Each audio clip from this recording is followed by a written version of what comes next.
Welcome to Speaking Simulation Test done by FocusIELTS.com. My name is Annie. I'm going to be your practice examiner for today. So may I know your name, please? Okay, so my full name is Pradina Ziani Ardia Hanum, and you can call me by Ardia. In the real IELTS test, you might be asked to submit your identification card at the beginning of the test, but since this is only practice test, we do not need to do it today.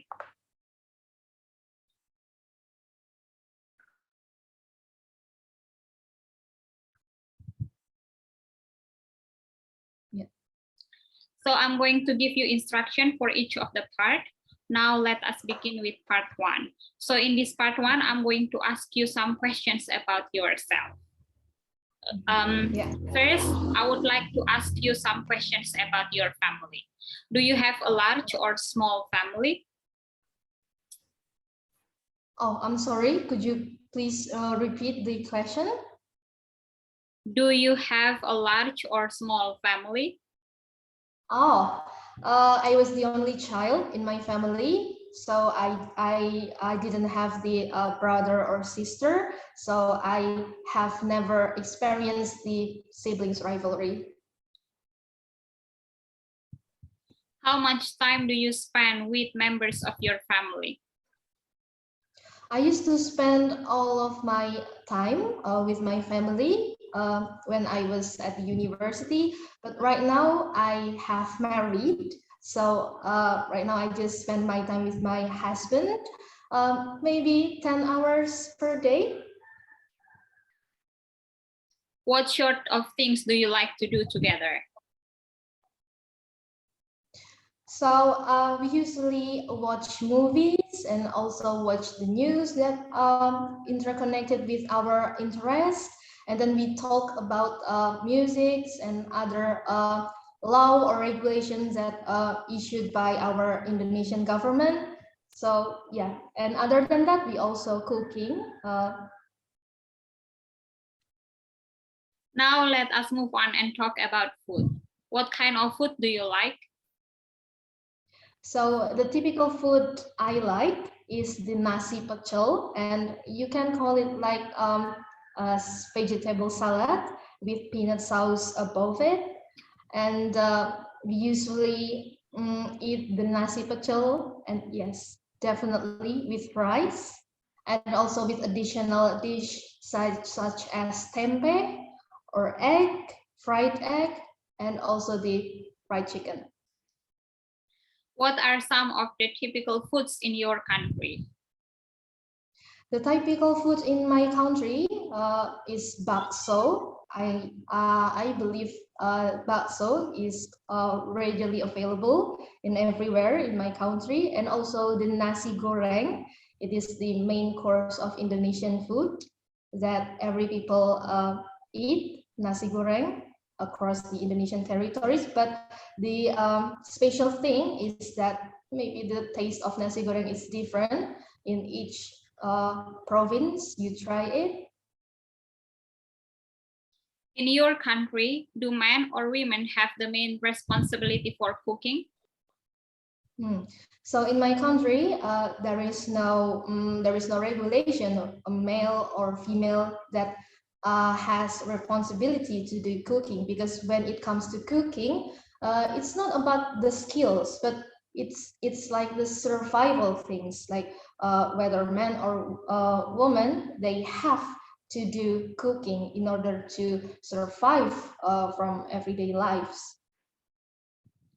Let us talk about where you live. Tell me about the house or apartment you live in. So I used to live in a rented house. It's like a small room when I was at the university. And referring back when I was a child, I used to live in a house with my family.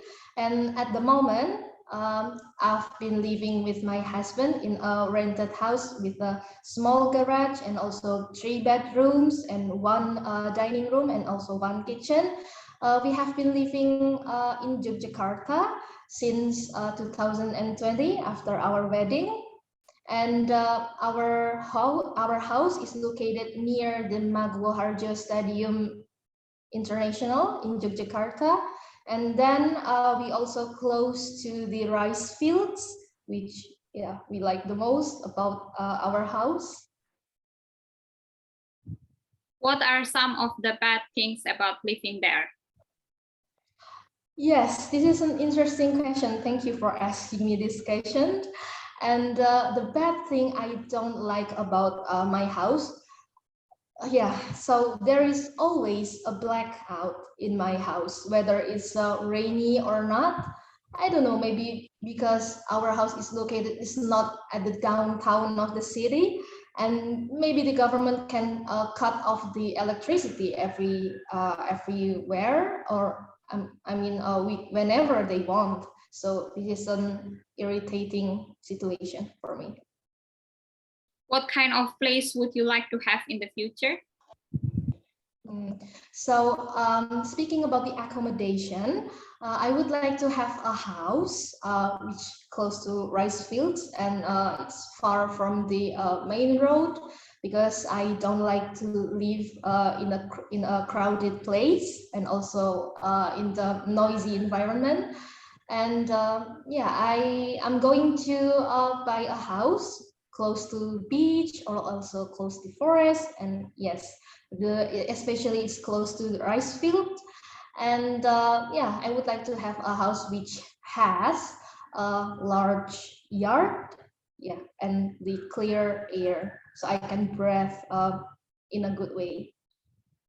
That is the end of part 1. Now I'm going to give you a topic, and I would like you to talk about it for 1 up to 2 minutes. Before you talk, I'm going to give you 1 minute to prepare. You may take notes if you wish. Okay. In the real IELTS test, you might get paper and pencil, but since this is only the practice test, so we do not need to do it today. Do you understand? Yes, I understand. So here is the topic.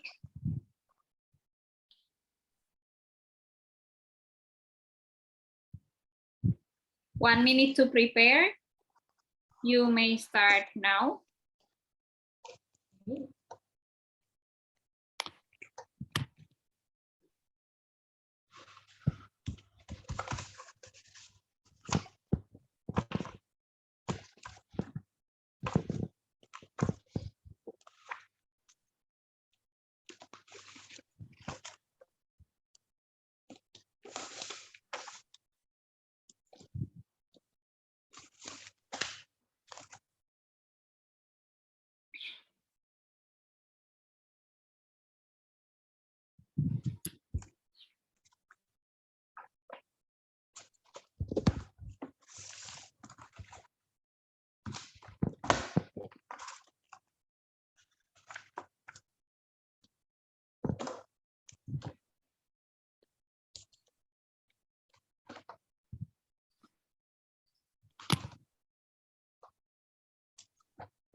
Okay, so I'm going to stop you there for the preparation time.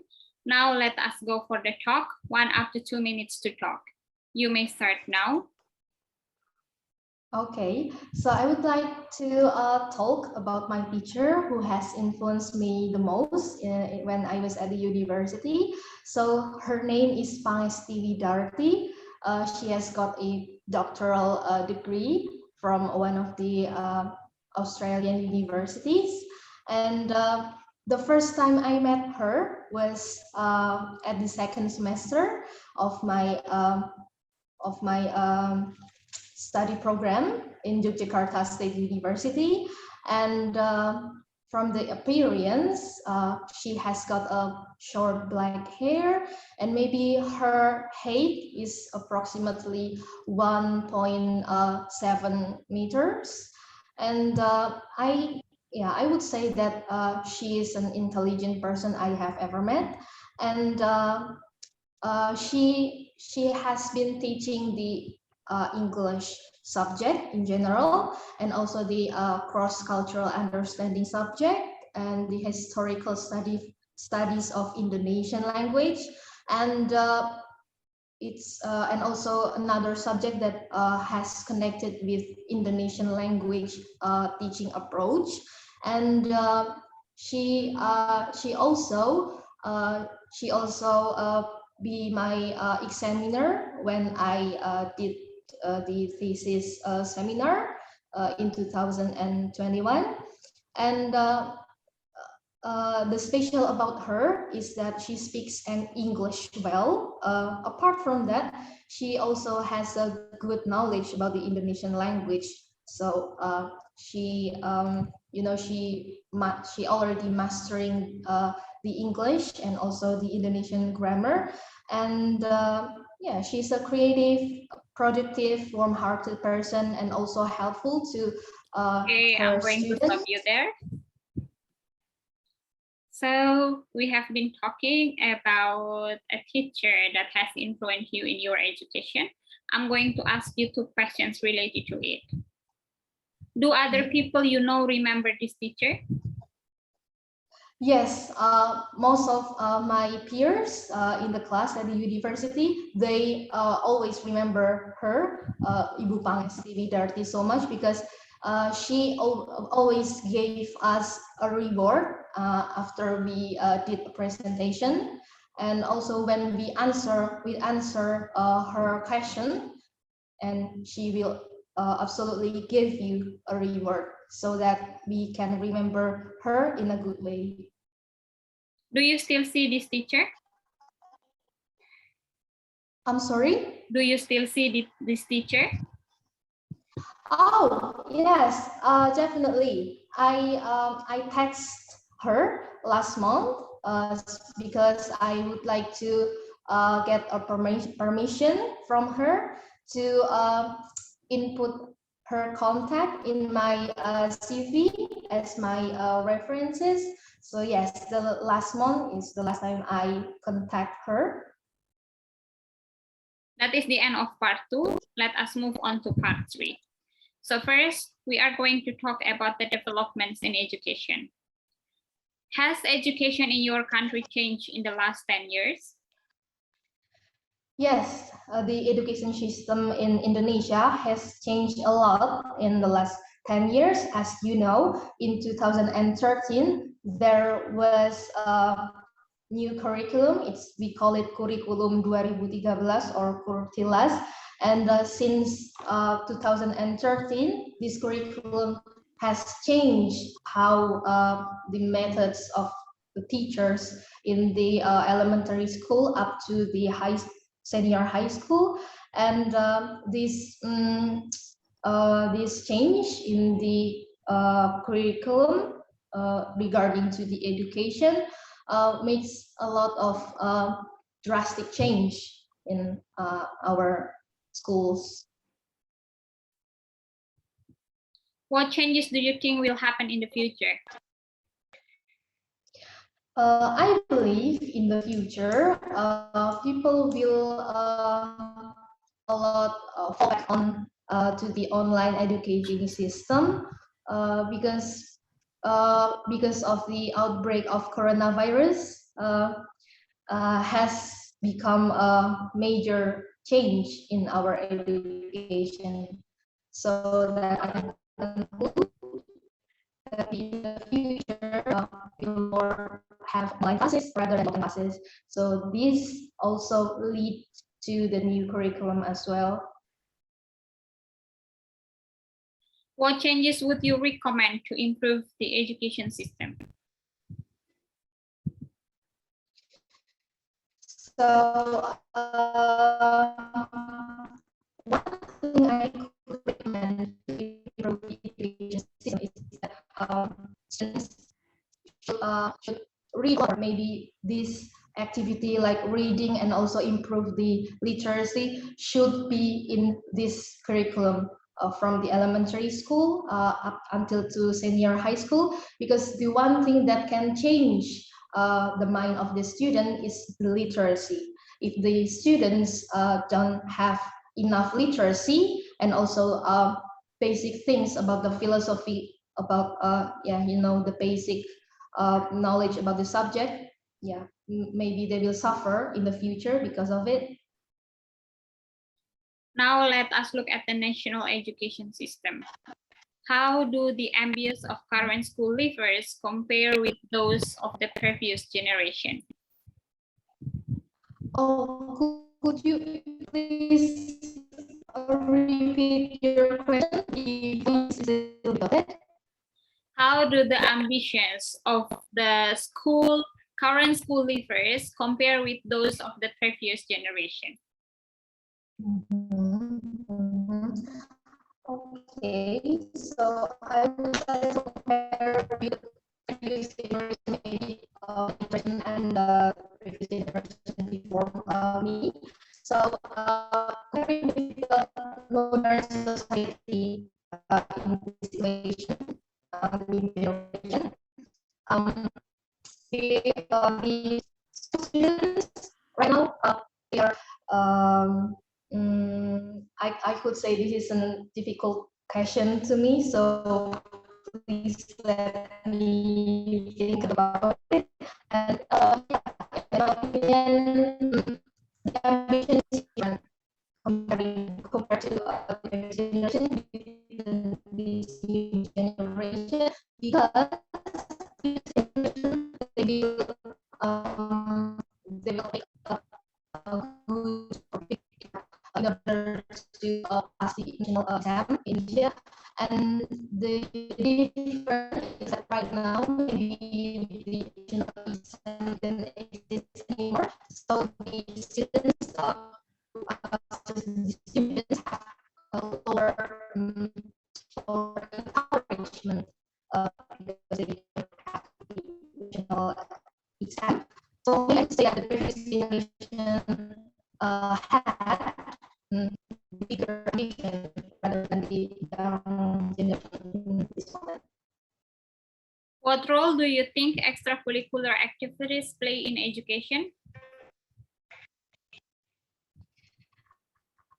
Oh, yeah. So I think the extracurricular activity play an important part in the school, especially in the education curriculum, because when the students they have this kind of extracurricular activity, they can improve the cognitive skill as well as their ability, to master the other skill other than the education curriculum, such as the physics, maths, maybe the language. They also have another skills that they can master in it. So this is a way to include the education system in extracurricular activities. What is the role of the school in modern society? So, okay, this is an interesting question as well. I have never think about it before. And I would say that the role of school in our society is that the school is shapes our students' mind and also how we students behave in a good way, and also the school can teach the student about how to build the communication skill with others, with their peers, with the teachers, and also with other school officers that they meet in everyday life. So in this case, the students will get a big um, a big improvement in their communication skill as well as their ethics about how to talk or conversation politely with different of people in the school. Okay, that is the end of speaking section task simulation done by focusielts.com. Do you have any question? Okay, thank you. No. Thank you for these amazing questions. Okay, since you have no question, I'm going to give you feedback. Can you hear my voice clearly? Okay. Yes, I can hear your voice clearly. Okay, in speaking, the examiner is going to measure you in 4 different criteria. The first one is coherence and fluency. It is to check whether you could communicate well in English, you could provide relevant answer to the question, and it is to see whether you can talk fluently. The second one, in terms of lexical resources, so it is to see whether you have a wide range of vocabulary, to talk flexibly about a variety of topics. And then the third one, it is about grammatical range and accuracy. So it is to check whether you have like grammatical errors, grammatical mistakes or not. And then last one, it will be about pronunciation. So pronunciation, it is to check whether you could pronounce the words correctly and you could talk in a pace that could be heard by everyone. So the first one related to coherence and fluency. It is very good that you could provide relevant answer to the question, no irrelevant answers. That is very good. And then from your answer, it could be heard that you could talk fluently in answering the question. The second one is about grammar and also not grammar, I mean lexical resources. So it is about vocabulary. So in IELTS speaking, it is expected that you will use less common and idiomatic vocabulary. It means that you are expected to use advanced phrases or advanced vocabulary. One of the easiest way to do that is by using idioms. Do you know any idioms? Yes, I know the idioms. Okay, if you know some idioms, then try to maximize the use of them, idioms and also collocation. Okay. The second one is, by the time you answer the question, it is expected that you do not repeat the question in your answer. It means that you have to paraphrase the question in your answer. So let me give you example. So for example, the question in part 1, the fourth question talking about food. So for example, what kind of food do you like? And then instead of answering it, the food that I like is, it will be better if you could paraphrase. Because if you answer it that way, it means you repeat the question in your answer. Okay. Or what are some of the typical foods in your country? In your answer, you say the typical food in my country is. So you have to paraphrase it. Yes. You could go with, okay. I am a big fan of nasi pecel. So paraphrase the word like. Okay. And then maximize the use of idioms and collocation. That is very important. Grammatical range and also accuracy. For part 2 and also part 3, if you, especially part 3, if you would like to buy the time while thinking about the answer, you could say like, that is an interesting question, let me think about it. Or you could go with, let me see. You have used one of them. But in part 2, make sure that you take notes so that by the time you talk, you do not think about the idea. You will pay more attention to the language.